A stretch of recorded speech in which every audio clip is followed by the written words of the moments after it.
Good morning and happy Friday, Nelson Countyans. We are so excited to bring you a super special community brew this morning. We have a rock star panelist with us this morning, and I'm so excited. So stinking excited. Also, because it's Friday, I'm really excited about it being Friday too. So, welcome, Chase. I'm going to toss it over to you. Awesome.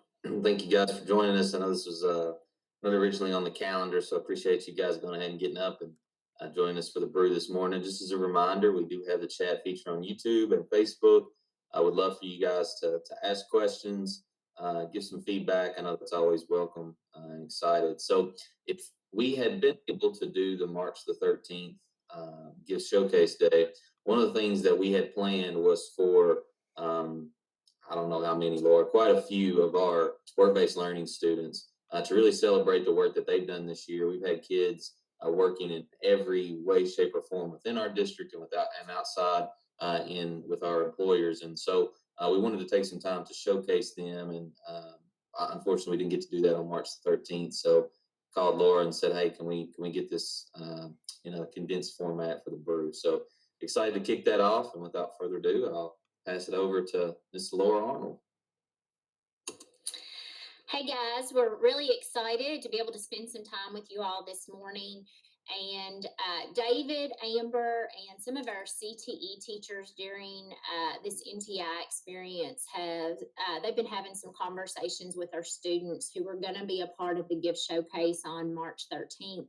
They've also done some readings with the book The Power of Place, which we've mentioned throughout some of our brew conversations.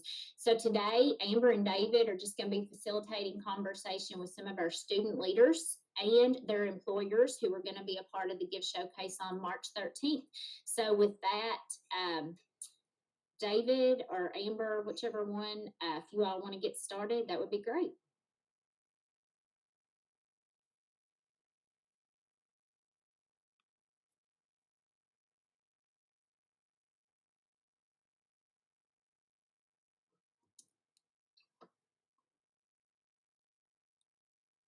The awkward pause. All right, I'm sorry.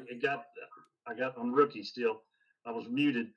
All righty. Hey, thanks everyone for joining us today. We want to have this to be just a conversation, but we really ultimately want to really just shout out our tremendous work-based learning students. They've done just unbelievable this year, and they've been so willing to be flexible in these troubling times. So our first guest is Mr. Austen Bourbon. I'll let him tell a little bit about himself and what he does at Foster Heights Elementary, and we're just going to kind of ask them some guiding questions as we go along, and we really want to hear from them. So Austen, I want to let you go ahead and introduce yourself and tell us a little bit about what you do.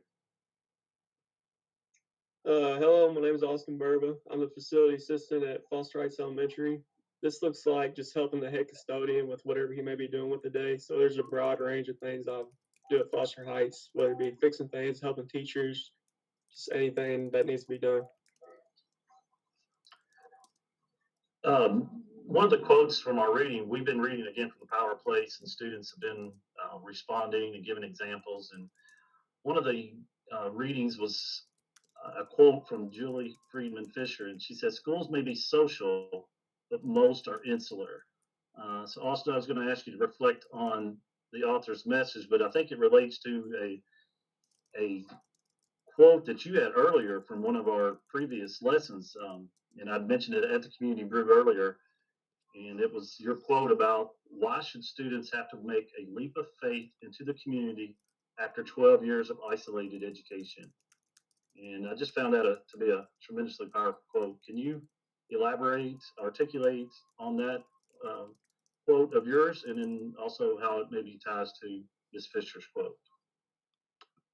Yes, I feel like as a student, my senior year has been the first year that I've really been able to connect with the community, and I really never realized how big of a deal it was until I actually got to do it. So I feel like there's this dead period in our schooling where there's not people ain't making connections with the community. It's between like the middle school years and being an underclassman in high school. I feel like if we let these years like get them more connected to the community, then it would be a good deal. Okay, cool. I'm gonna let Aaron, Amber, I'm gonna let you turn it over to Aaron, and we'll come back to Chyna and Maki. So I want to make sure everybody gets an opportunity to share out. Thanks again, Austen, and I'm gonna turn it over to Amber. All right, good morning, and I am with Miss Whitlow. Happy Friday, everybody. So today I have 4 different individuals, 2 students with me, and 2 employer representatives. So first off, we have Aaron Turner and Rashay Jennings, and I'm going to let them tell a little bit.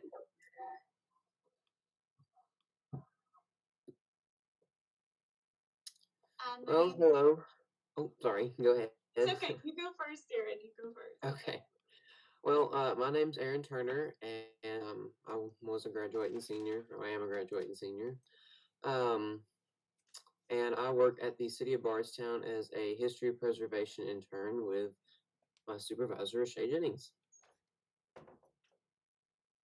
Okay, so hello, I am the supervisor, Rashay Jennings, and so I'm the preservation coordinator for the city of Bardstown, which means that I handle the historic district. So 480 structures are basically what's in the historic district, and we manage all of those to make sure that they meet federal guidelines and state guidelines for preservation, and make sure that they keep looking historic.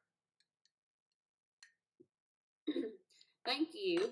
So when the city of Bardstown came to us and said, hey, we would be willing to have a paid student in this position, Aaron came to me, and honestly, by the luck of the timing, it just kind of meant to be. But when I look at the Power Place and I read those readings, like Rashay and Aaron, I think are the definition of a piece of the reading.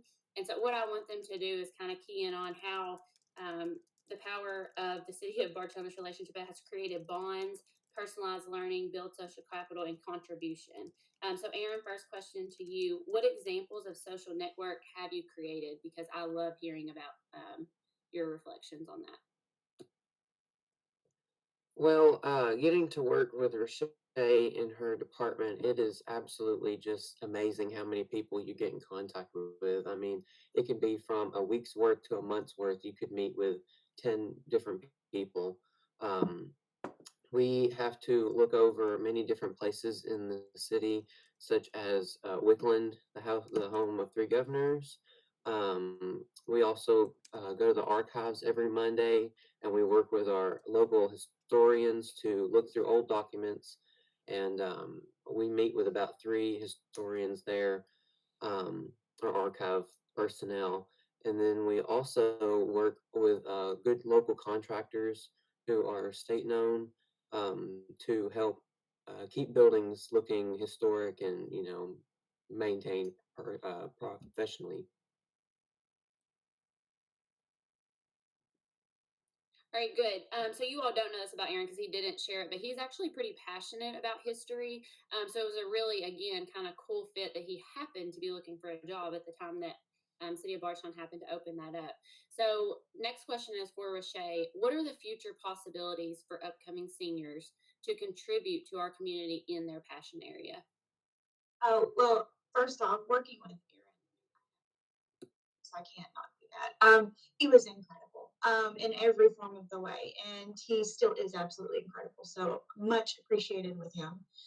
But there's so many different things that we can do with my position, at least, because my hand is in so many different things. So I'm involved with several boards. Not only do we do site visits, like Aaron was talking about, to inspect properties to make sure they meet the criteria when they're doing renovations and new constructions. We've attended many board meetings where they've been present. They've got to learn about leadership in that way. The site visits, of course, that's history and architecture all rolled into one. The City of Bardstown archives that I've created, I mean, there's art that's listed in there. There's so many different things that you can use, not only history, but seeing what other people were passionate about our community in different ways. We also work to help create exhibits at Wickland. We have 2 new exhibits opening that Aaron was a huge part of. So that's museum training, software training with Past Perfect museum software we work with. The digital walking tours, that's another huge thing. So working with that, and we're working on one right now for Wickland. And essentially that's technology based. So it invests these students in their community and seeing it from a whole different side. It's how Bardstown is Bardstown and why it's so special in so many ways. And then, of course, the applications for the board, the Historic Review Board, to make changes to structures. They got to see what people were requesting. They got to understand why people could do some things and couldn't do some things. And they got to be very familiar with public and dealing with public aspects in that.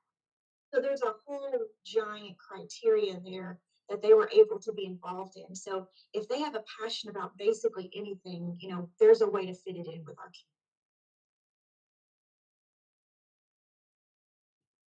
I want to reiterate that if you all didn't hear how she ended, if a student is passionate, there's definitely something in our community for them. That was really powerful. Thank you. All right, and now we're going to turn it back over to Mr. Mudd. All right, thank you. Our next guest is going to be Chyna Martin and Mr. Thomas. They will be contributing and sharing out. Chyna, I want you to just tell about how you're able to share your gifts and maybe what was the most important contribution you were able to make. Hey, Mr. Mudd, can I jump in for a second before we move on? I'm sorry. So no, you're good. I wanted to hop in for a couple reasons. One, I'm sure we have some things that are going on in the chat that we want to bring up here. But two, I think like what Aaron and Shabe and if you remember earlier in the week when Foster Heights was presenting, they talked about the project or the partnership between Foster Heights and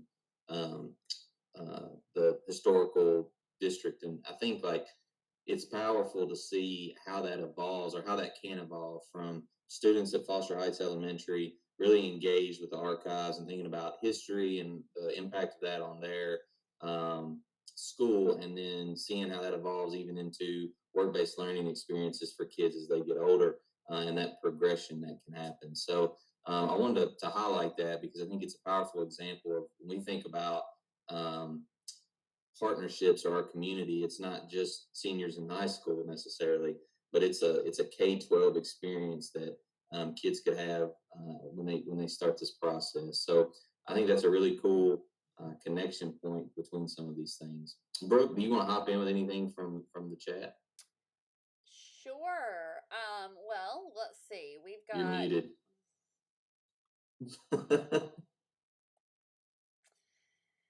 Oh, it's Friday. Okay, so we have Cheryl Woods. She's an overachiever as per typical Cheryl Woods fashion, and she's commenting on YouTube and Facebook both. So I have to tell you both of her comments because they're both great. So she first said, "Good morning, everyone. We love Austen and Chyna at Foster Heights.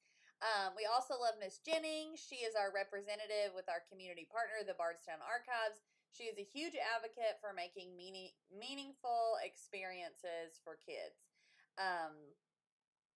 So let's see. Trista Wheatley, she said, I think she's talking to you, Austen. She said, "So we love having that sweet guy at Foster Heights."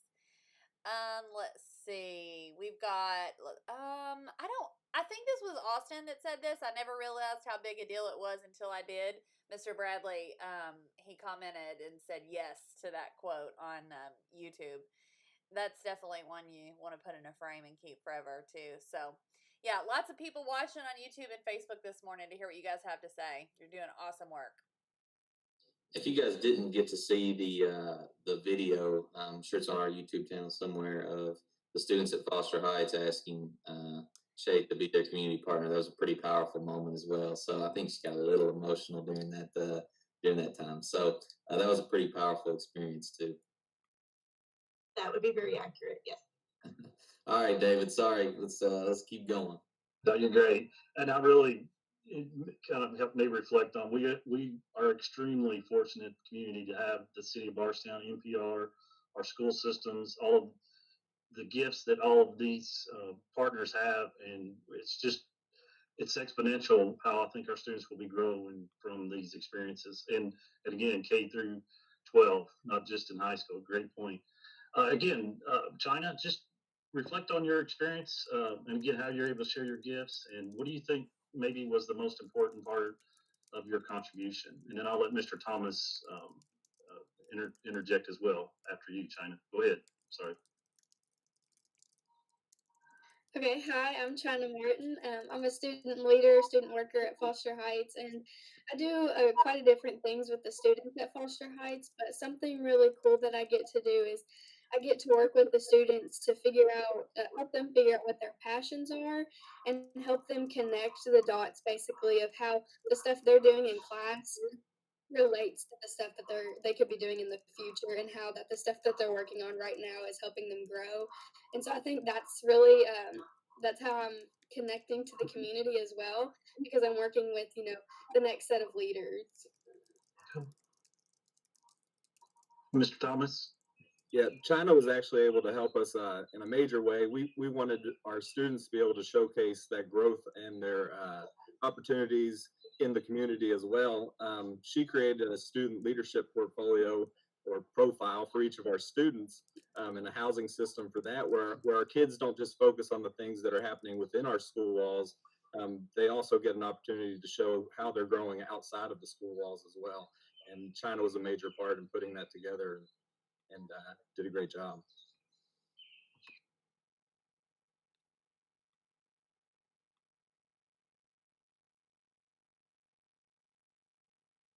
Dave, I think you muted again. I'm having to mute David so that Oh, you're good.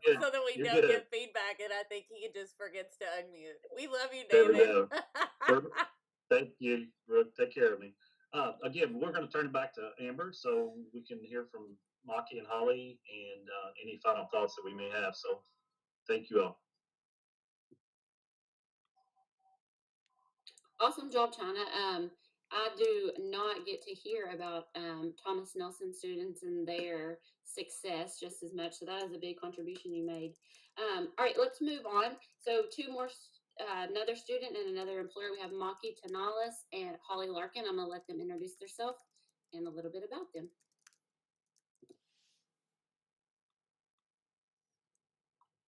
Hi, I'm Holly with NPR of America. I am the senior HR journalist here. Excuse me. So what we wanted to do with these work-based learning opportunities, here at NPR, we make piston rings.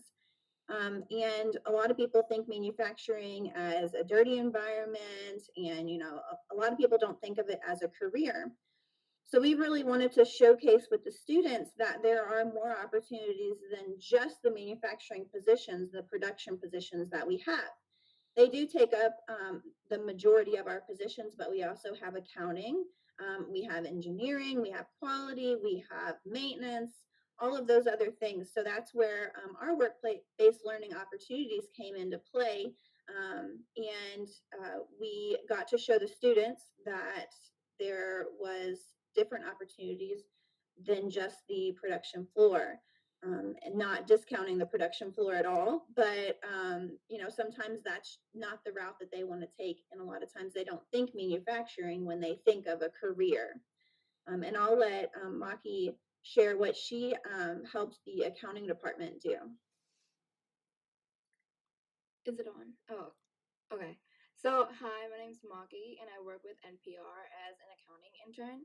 So, I work with them through accounts receivable, as well as accounts payable and payroll as well. So, most days I would work with invoices and file them as well. Okay. This first question I actually would like both of you to answer just because it's a different perspective for both of you. We'll let Maki go first and then Holly can follow up. From a student perspective, Maki, how has the recent shared struggle connected and built our community? I believe that our recent shared struggle through COVID-19 has brought together our community, because even with circumstances, we still manage to support our local businesses, which builds our community, because no matter what, we can always count on someone to help. So I'm laughing. I'm going to say this. Maki said, "What do you think about this answer?" Because it was a really hard question. And I said, "Beautiful." So I have to ask you to share that. So Holly, just because we do have people that are watching live that might not understand how the large manufacturing employers in the world has been during this struggle, can you share a little bit about your input? Yeah, as a manufacturing, we've really during these struggles with the community, it's important that we keep the community safe. However, it's also important to secure the future of the community, which is the manufacturing industry, the bourbon industry.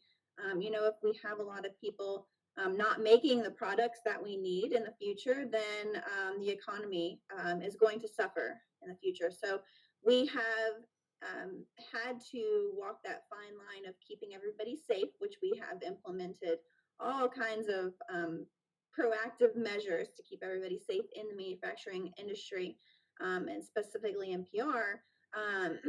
But we've also wanted to keep as many people at work as possible.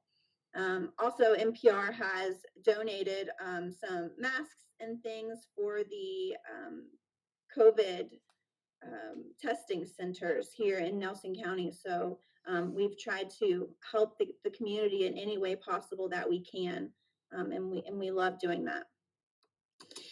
And Amber, if I can just jump in, I know NPR has been a great champion to think about partnerships that they can create with Nelson County schools, whether that's through paid cooperative education experiences or being at the table through teacher externships, and just kind of really rethinking what community engagement looks like across Nelson County schools. So thank you, Holly, for being a leader and an advocate in that work as you thought through different opportunities for students.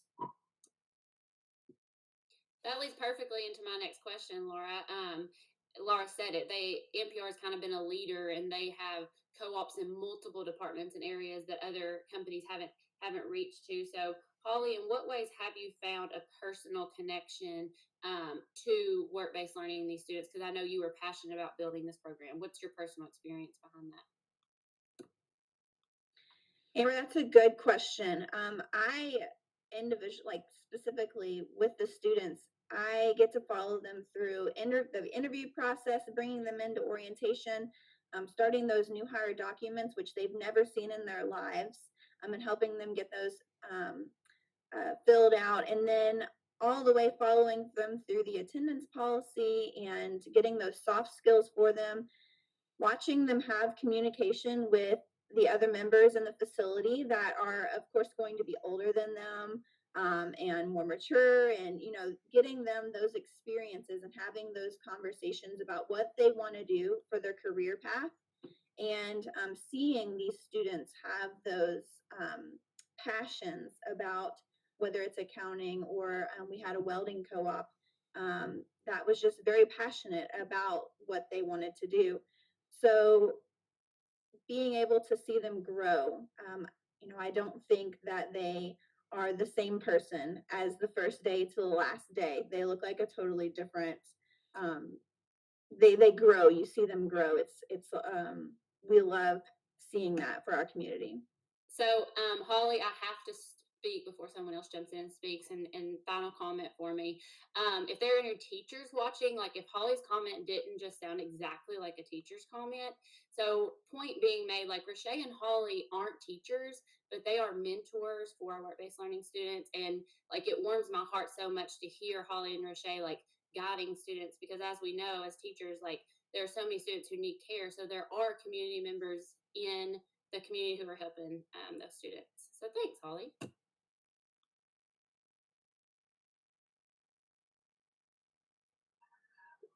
Thanks, Holly. We appreciate it.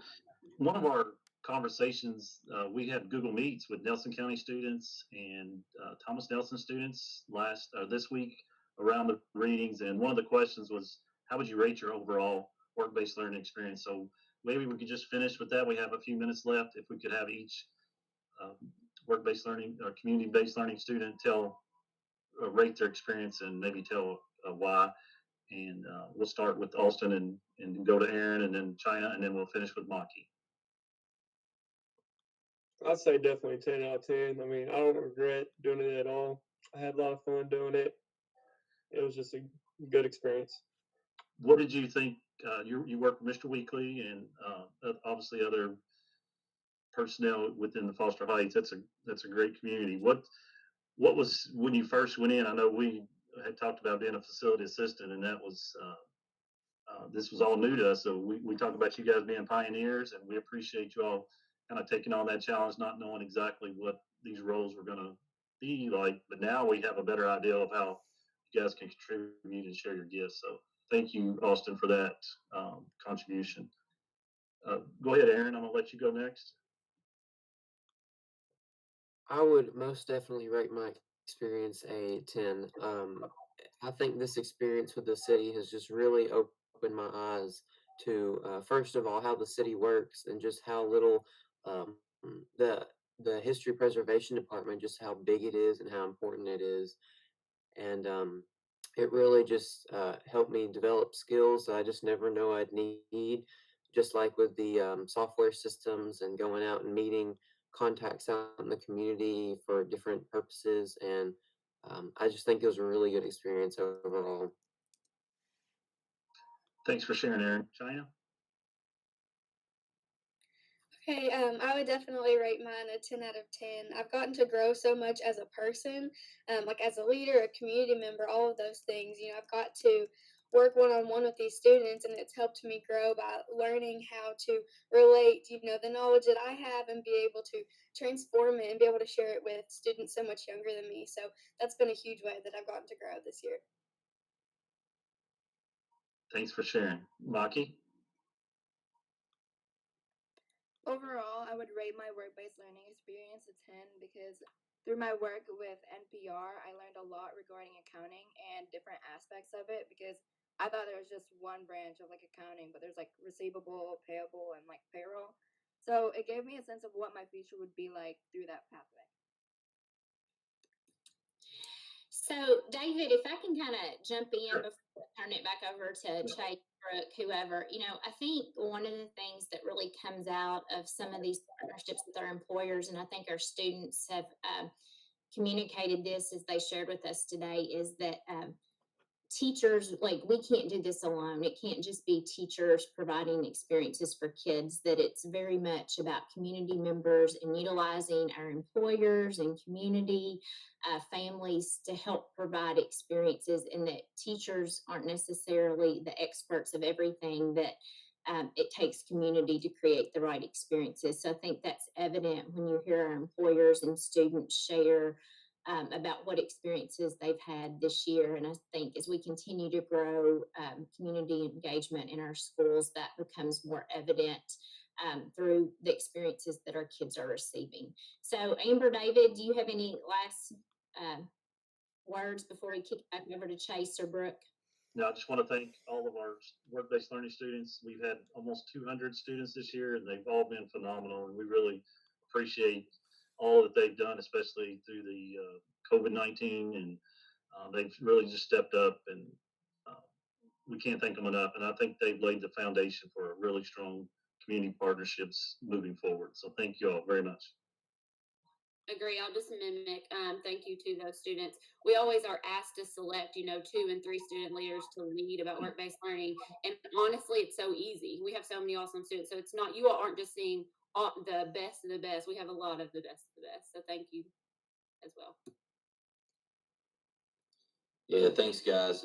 It's always fun to dig in with Laura and Dave and Amber around work-based learning, because I think it's such a great example of continuing to rethink the purpose of school and how do we engage with our community to do meaningful things for students that go beyond traditional walls of classrooms. And I think that's really the heartbeat of what we're trying to do in Nelson County. And I think you guys have been some of the pioneers in helping us think about what's even possible with that. Because I think sometimes in education, we put limits on our own self because we think, well, we're not sure if they can do this or we can do that.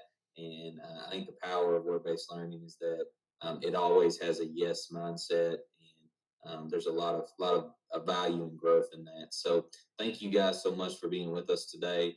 It's a powerful experience for our community to reflect with you guys on that. And we're excited about the future of it. So thank you all. Brooke, I'll let you kind of wrap it up. And I hit the unmute button. Yay. Okay. All right. So thank you guys for tuning in with us today. You all, I will say this panel was exactly what I needed to start my Friday. You all just completely energized me, and I just love us. I do. I just do. Okay, so you guys, we have another full week of Community Brews next week. So make sure you tune in with us for some really awesome stuff next week. 8:30. We'll see you then. Have a wonderful weekend. And make it an impossible day, you guys.